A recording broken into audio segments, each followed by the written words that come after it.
A lot of second generation dentists get into dentistry inspired by their parent. But there is this fear and anxiety of how things will go, whether they'll be able to live up to the expectations, whether they'll be able to make a name for themselves in dentistry.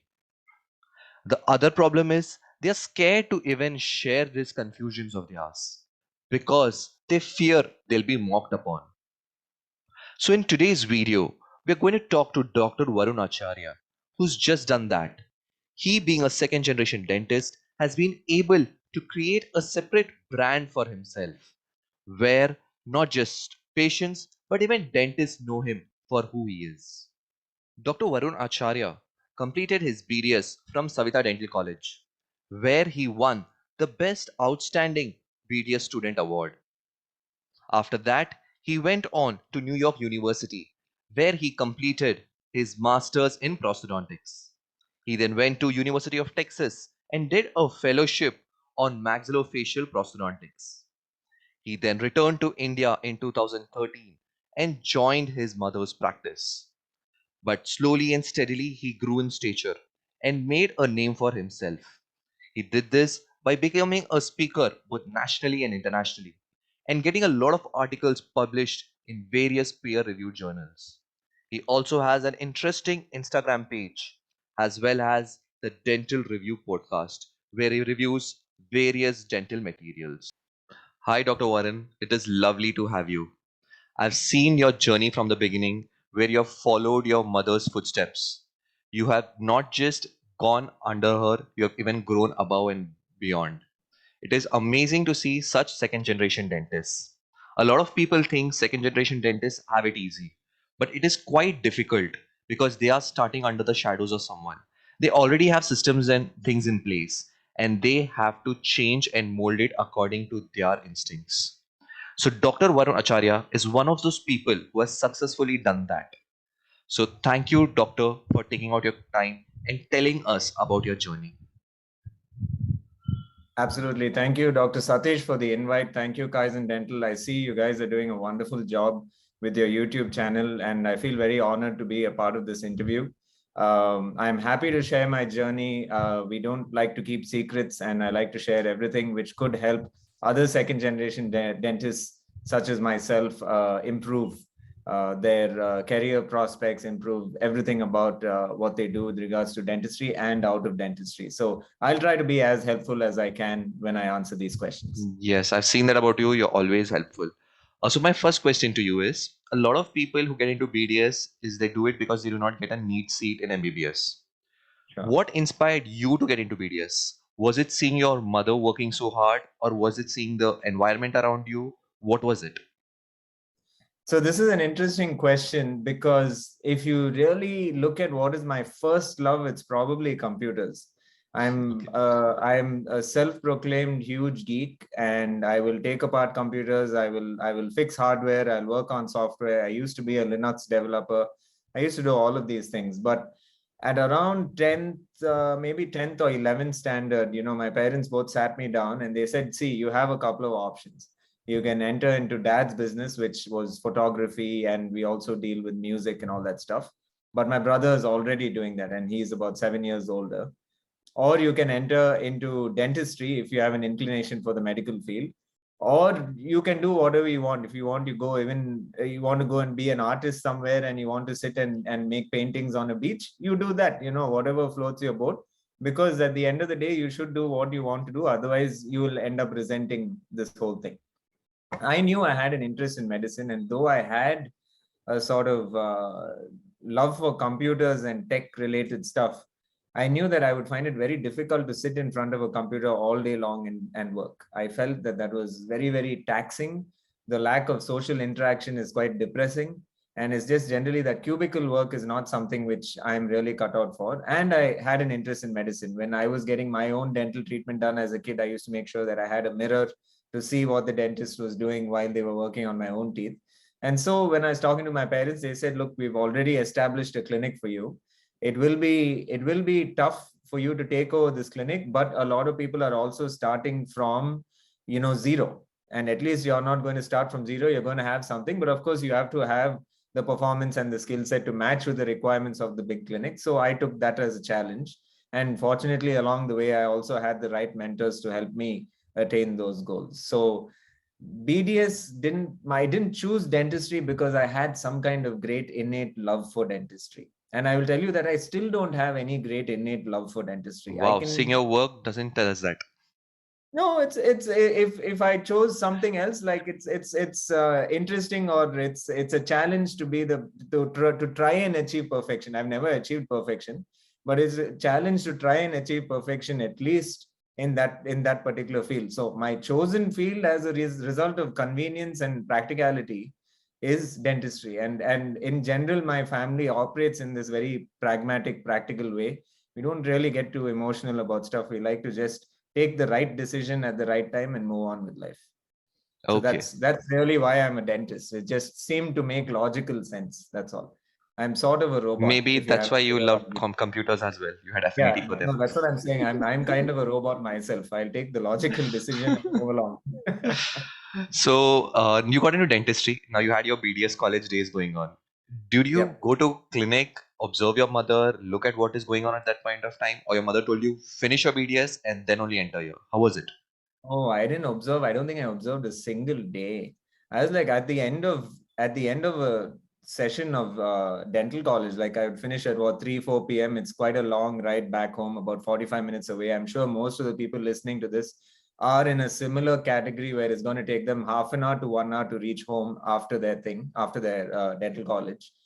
I didn't have the bandwidth to be so studious and go and observe what's happening in the clinic and try to get more experience. I was busy watching TV shows and playing video games and all that stuff. Not at all. No way. Okay. So then Yeah, after you finished your BDS, you went on to do masters in prosthodontics. Why that is right. prosthodontics? Why not in India? You went to US and did it. Right. Uh, and why not like a field like orthodontics or something? I've seen a lot of second generation dentists getting into those fields where they think a lot of money goes out to the external teamwork. The So what external made you team. do that? So there is a huge explanation for this. So in Savita, where I'd finished my BDS, I never topped any subject. I was never the topper for any individual year. I was never the topper for any individual subject. And there were always students who were like better than me in terms of the academics. However, as luck would have it, when we totaled up all of the aggregate scores at the end of 4 years, I ended up being the overall topper by Wow, like good. a handful of marks. I was not expecting it, honestly, and I don't think anyone else was. Just as luck would have it, I think I was like 3 or 4 marks or something more than the person who was the second rank. So what this gives you in Savita, and I don't know if the system is still there, but what this gives you in Savita is it gives you a free PG seat. Oh And wow, this free PG seat, like there is no donation, nothing. You get into the free PG seat and you just have to pay the yearly fees. You know, this was back in the day of capitation, donation seats and all that kind of stuff. understood. So at that point, I was like pretty excited and I thought I was going to do ortho. And the reason why I thought I was going to do ortho is because I like wire bending, which really now looking back is like a ridiculous reason to want to do something. Because you like wire bending, you're doing ortho, it doesn't make any sense. But a lot of people like make those decisions. So I remember this was 2007, Dr. Shankar Iyer, who's known to most of us, who still remains my mentor to this day. He had come over because his parents' house he lives in the US, but his parents' house is very close to my parents' house. So he had come over. He knew my mother from the Maxicos, early Maxicoses were conducted at our clinic. So he came in and he said, look, if you're going to manage a large practice, at that point, the clinic was already 12 chairs. So he says, if you're going to manage a large practice, you have to be a prosthodontist. There is no real way to manage a large practice because a lot of the money actually is restorative dentistry. A lot of the expensive lab work is restorative dentistry. And if you cannot control your team, which is doing restorative dentistry, then that is going to become the most expensive thing, like failed implant prosthesis or failed crown and bridge. Those are very expensive. Orthodontics, unfortunately, once you get into orthodontics, you tend to get sequestered into that field and you may Yeah. not have that much of a restorative backing. So what ended up happening was, as per his advice, he's been such an influence for me, but as per his advice, I gave up the free seat at Savita and I instead applied to NYU. That process was already ongoing. You kind of apply during your internship or your last year of your final year, you apply. So I got into NYU, and the rest is history. So that's why I chose prosthodontics. That's why I didn't do it in India. And nowadays, I would say in India, prosthodontics especially has come a long way, especially in Savita. Dr. Deepak came back from Canada. He did his PhD over there, and this is Dr. Deepak Naluswamy. He is the owner of Savita Dental, along with his father, Dr. Veerayan. So they have really upgraded Savita in a massive way, and I'm very proud to see how many changes they've actually done in the university. So back when I was doing it, it seemed like NYU was the better option for me to do my post graduation. Nowadays, I'm not so sure that that still holds true, because even around India, a lot of universities have really come up and stood out. Understood. So after you did your MDS out there, you came back. You joined your mother's practice. That's You right. have already told us it was already a 12-chair practice. Now, when you Correct. enter such a practice, there are all these systems, there are routines, okay? Right. And every youngster, when they see their parents, it is a tendency to see, I can do this better. I can do this maybe different, okay? Right. So, how did you adjust to the environment? And how was the pull and push between you and your mother when you got into the practice? Actually, it was very seamless. I never found any real issue because my mother has been practicing evidence based dentistry. And I think this is the key. She has been practicing evidence based dentistry for all these years. She is constantly updating and getting going to lectures and seminars and all of that stuff, regardless of how many years she's been in practice. Now she is in her 42nd or 45th year of practice, something like Wow, this, but she will still keep going to conferences and everything and making sure that she's up to date on what is happening. So that means she came from a backing of evidence based dentistry. So when I come in with my treatment plans and all of that, which is also evidence based dentistry, like, it tends to match. understood. We may have minor disagreements here and there, like, do we keep this, do we retain this, that, but we talk it out and we decide and we shake hands, and only then we move forward. And we tell the patients also, we tell the patients that both of us have to agree, then we are ready to move forward in case there is a disagreement. Okay. Sometimes in dentistry also, when some things are like a little borderline, you give it some time and it becomes clearer after some time. Many clinical situations are like that. So sometimes when you're not able to arrive at a decision also, the best thing to do is just wait. And once you wait, the problem tends to show itself more clearly and you're able to arrive at a solution clearly. But getting more focused on your particular question about the systems in place already. Yes, there were systems in place which made things a little bit easier for me because there was this organization structure which was already there. However, when I came in, I implemented a lot more stuff related to the laws of the land, the licensure, human resources, especially contracts, all of this kind of stuff, leave policies. Everything was very haphazard. Like, our leave policy was, we used to give 30 days leave in a year, no questions asked.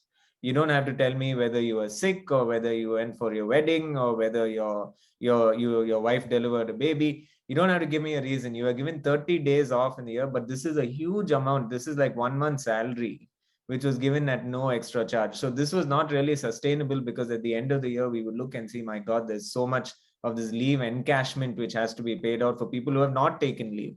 That is another problem. So then we looked at what the law allows us to do.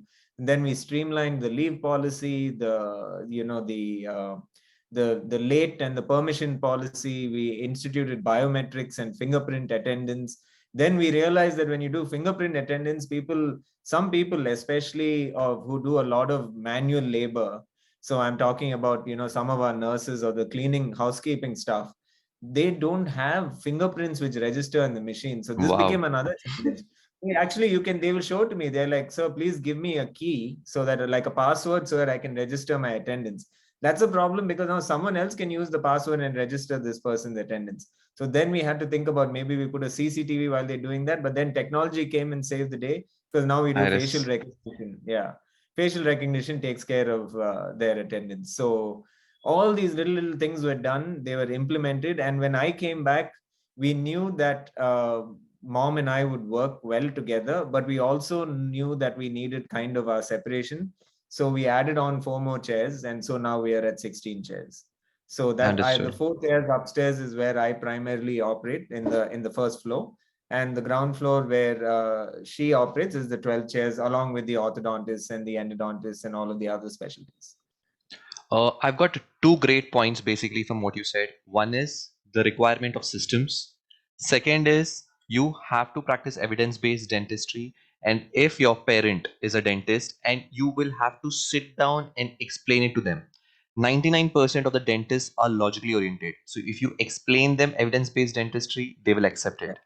Third that's is you true. can try something like a separation of functions or separation of work between patients. So you're given Right. three amazing tips in this one small answer of yours. Thank you. Uh, Actually, we have a practice management course. Sorry to interrupt, but we have a sure. practice management course. And just yesterday at Katara Dental's event in Chennai, I had met one of our students, and he was telling me that one of the challenges which he is facing is that his father, he's a second generation dentist.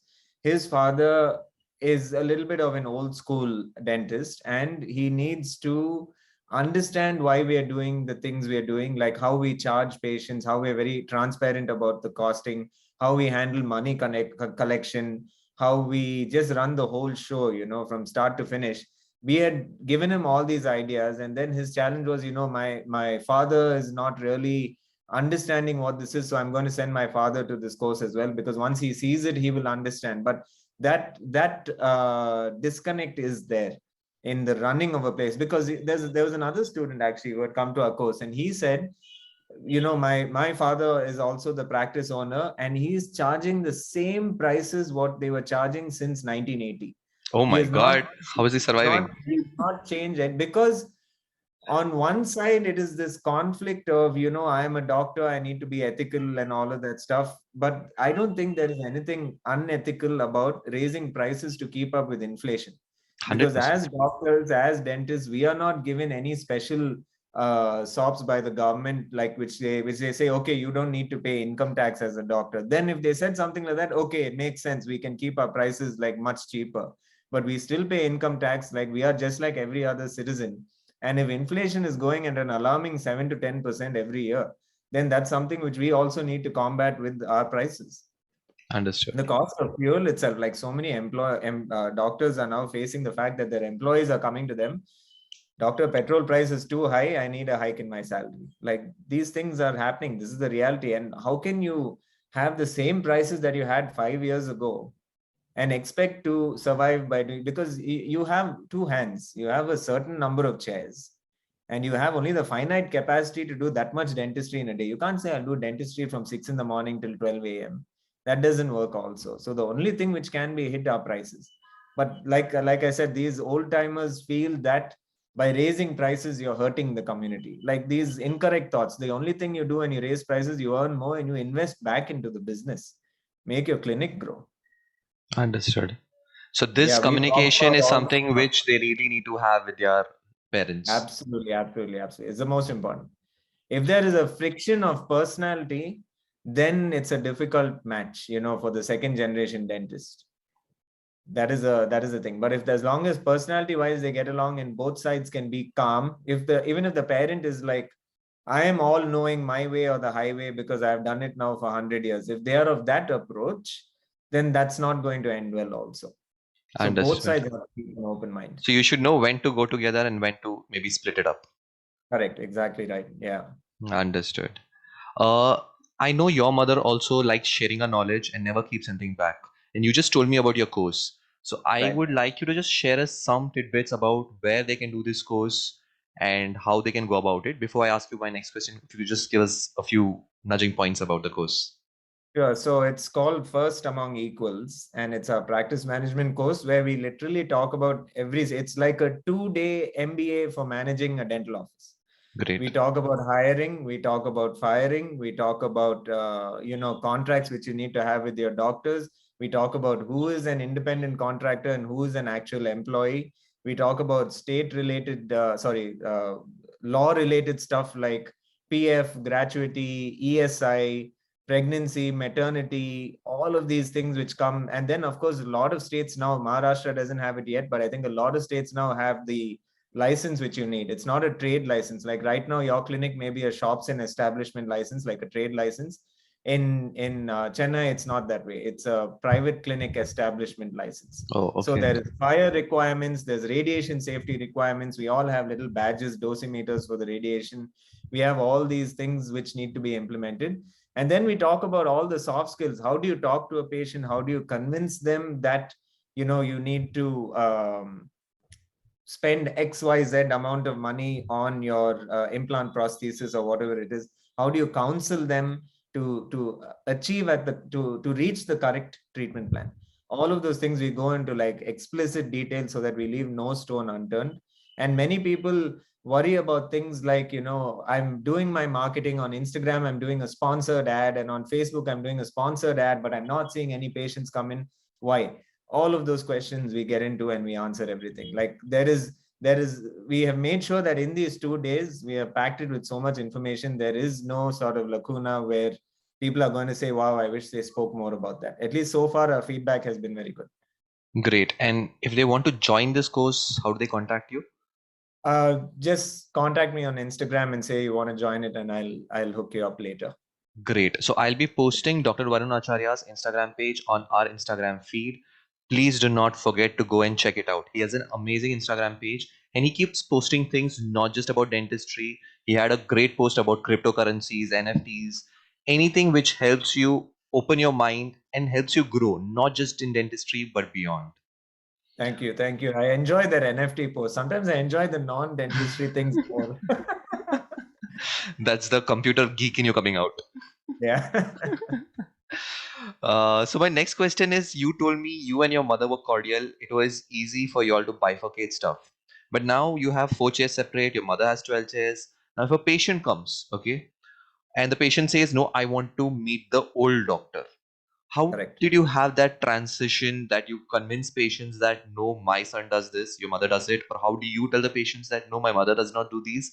I'm a specialist in this and I do these. How do you have those conversations?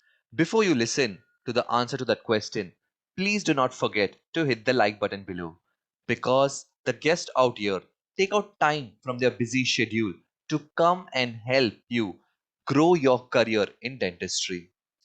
We see, okay, there's a lot of overlap between what she does and what I do. She is an endodontist who does almost zero endodontics.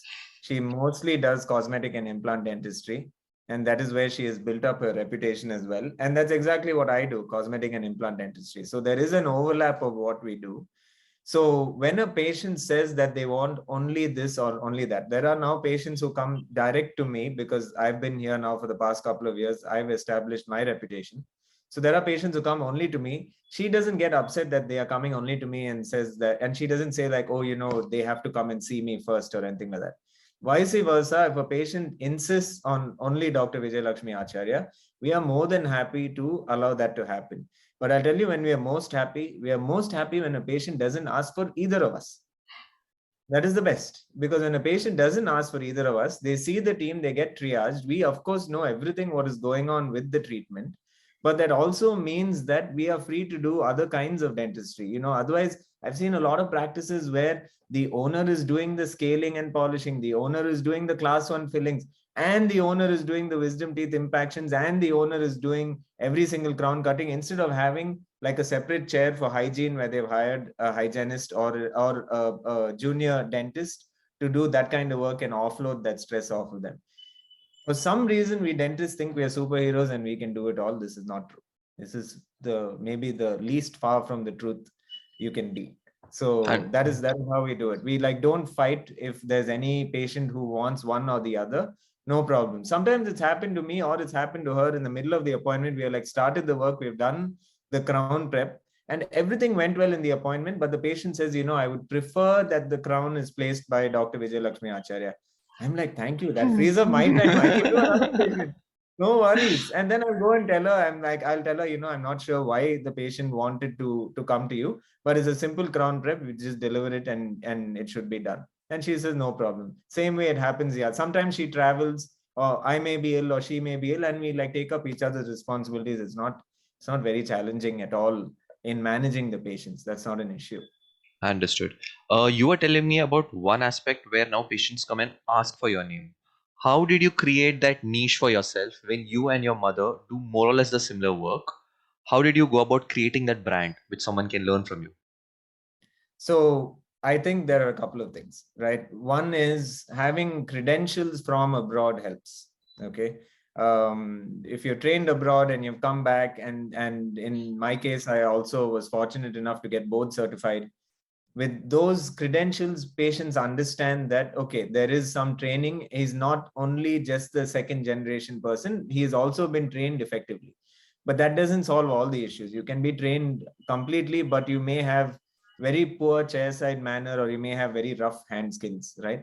So there may be some initial difficulties where once you just do something as simple as an alginate, also patients are calmer because you've now spoken to them, you've established a basic rapport, you've taken an alginate without making them gag, like everything, like simple stuff works fine. Then they're ready for the little more advanced stuff over there as well. So one thing is have the credentials. So do the training. People always ask me, should I spend on this course? Should I do that fellowship? Should I go abroad? I will tell you that you cannot waste money on education. Do your research and find what you want to do, and you will find other people who will support that particular program is the right program. And once you have found a good program, never ever think of it as a wasted investment. It is an investment into your own future. Those credentials really help. This doesn't mean that you need to have 17 degrees after your name, but you need to have the worthwhile degrees to improve your skill set. Once you have a skill set improved, once you establish communication with the patient, then your name starts to also get popularized. Then the other things which you can do is be active on social media. A lot of dentists, a lot of doctors have difficulty with social media because they feel it's like broadcasting themselves. And someone told me, if you don't market yourself, who's going to market you? You need to be your own loudspeaker. And this applies to everyone. If you're doing excellent work and you're not taking good photographs and you're not putting it online, then it's only you who knows that you've done the excellent work. Even the patient is not aware. It may be the most beautiful class 1 filling in the world, but for the patient, it's on 4/7. They don't care. They are not taking a flashlight and looking with a mirror every day at that filling. As long as it doesn't hurt and the bite is fine, they are fine. But you need to show your talent. That's how you then get a recognition, even if you're not wanting to run courses or whatever. That's how you get recognition. And then I have a lot of referrals from other dentists. Other dentists say, oh, we saw your work and I would like to send you my mother, for example, to come and do her implant treatment with you. So like we get a lot of that. So there is no harm in marketing yourself. Don't be embarrassed to market yourself. It is the right thing to do. And because you are now challenging yourself and putting yourself out there on social media, you are forced to do better work.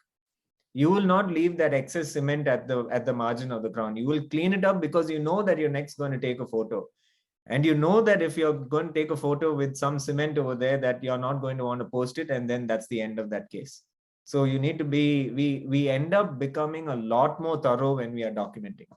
Between myself and my mother, we have about 200,000 clinical pictures at this point. Wow.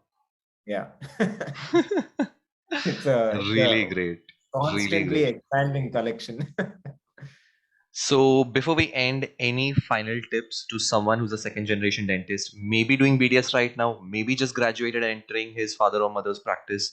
What is Right. your basic tips and suggestions to them?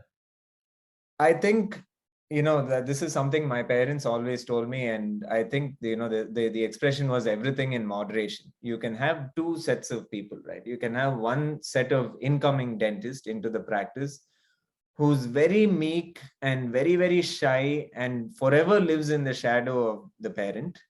And this is not a great thing. But you more commonly have the other side where the person who's Aggressive young coming is man. like very aggressive and very know-it-all and says, I can do everything better than the parent. And I think where you need to find yourself is somewhere moderately in between.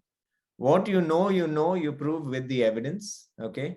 If you feel that there are better systems that are working elsewhere, then you talk to your parent about it and you say that, look, this works elsewhere. Can we try it for 10 days? Can we try it for a month? Or if it's related to a patient treatment, support yourself with articles and all that, because you may have more relevant information. And don't approach it in a way saying, dad or mom, you are wrong. If you approach it with that way, they will instantly think, I have 40 years of experience under my belt. This guy graduated from dental school yesterday. Who is he to tell me what is and what isn't? You need to tell them, I feel that there may be a better way to do it to get a better clinical outcome. And these are the papers that support it. I would love to try this out with you. If you say it like that in a sort of collaborative spirit, then there is not so much arguments and disagreements, and at least they will keep an open mind, and they will also realize that you're not coming in like some Western gunslinger trying to take over the practice. Understood. Something Okay, which they have so made with their sweat and blood, basically. exactly. In all reality, the incoming dentist doesn't know enough to take over. But in all reality, the incoming dentist knows a lot more didactic stuff, the theoretical stuff, more than the parent, because they are recently updated. Understood. And it makes sense for the parent to also keep updating themselves with CE courses and all that, because that's the only way to open their eyes and stop doing. A lot of dentists like to do something because I have always done it this way and it has worked. This is not never a good reason to do something, because it could have been much easier, it could have been much better, it could have been much long lasting, but you don't know because you have the attitude of, I always did it this way and it worked. So I'm Understood. giving a lecture for Savita on endocrowns, and this is a very controversial thing. People love doing a post and a core and a crown on top and all that, and on social media I saw endocrowns. It seemed interesting, I got into it, and now they're brilliant. I've done this for over 2 years on teeth which are terribly compromised, and the endocrown just works absolutely fine.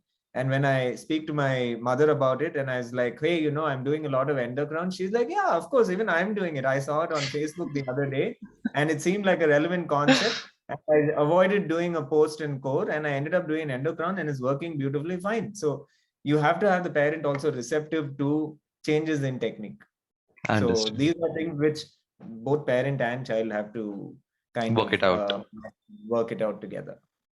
It was really an amazing conversation with you, and I'm sure a lot of second generation dentists, after listening to this, would be motivated because I know a few of them. They are very terrified of what is going to happen and how is it going to be. Others can start afresh. We are going to start with a baggage, and you Right. have simplified it and made it easy for them. Thank you, Dr. Varun Acharya, for taking your time and joining us today. Thank you so much. I love this interview, and have a beautiful Sunday. Same to you. Thank you. Take care.